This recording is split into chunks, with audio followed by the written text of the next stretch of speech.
ಪ್ರಮುಖವಾಗಿ ಅಧಿಕಾರಿಗಳು ಪಾರ್ಟಿಯಲ್ಲಿ ಭಾಗಿಯಾಗಿದ್ದವರನ್ನ ಕರೆತಂದು ಅವರನ್ನ ಹೇಳಿಕೆ ಪಾರ್ಟಿಯಲ್ಲಿ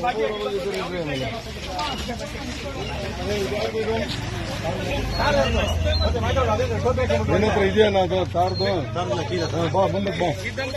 ಖ್ಯಾತ ಉದ್ಯಮಿಗಳ ಮತ್ತು ಸುಮಾರು ಎಸ್ಪಿ ಪರಮೇಶ್ವರ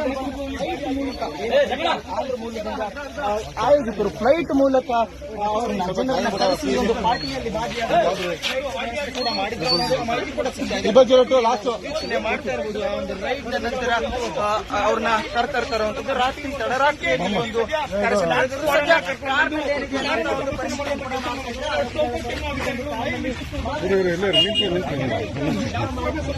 ನಮ್ಮವ್ರು ಮಾಡ್ಕೊಡ್ರಪ್ಪ.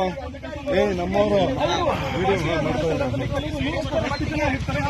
ಕೆಲವೊಂದಷ್ಟು ಮಂದಿ ಎಸ್ಕೇಪ್ ಆಗಿರುವಂತದ್ದು ಅವರ ಬಗ್ಗೆ ಮಾಹಿತಿ ಹಾಕುವಂತ ಕೆಲಸ ಕೂಡ ಅಧಿಕಾರಿಗಳು ಮಾಡ್ತೀವಿ. ನೋಡ್ತಾ ಇರಬಹುದು ಈಗ ವಿಜುವಲ್ಸ್ ನಲ್ಲಿ ಅಧಿಕಾರಿಗಳು ಪರಿಶೀಲನೆ ಮಾಡ್ತಾ ಕಳೆದ ಕೆಲವು ವರ್ಷಗಳಿಂದಲೂ ಕೂಡ ಬೆಂಗಳೂರಿನಲ್ಲಿ ಒಂದು ರಿಯೋ ಪಾರ್ಟಿ ನಡೀತಾ ಇದೆ. ಏನು ಹೈದರಾಬಾದ್ ಮೂಲದಿಂದ ಆಂಧ್ರಪ್ರದೇಶದಿಂದ ಜನರು ಬಂದಿರ್ತಾರೆ ಅವರು ಕೂಡ ಒಂದು MDM ಮಾತ್ರೆಗಳಿದ್ದಾವೆ, ಡ್ರಗ್ಸ್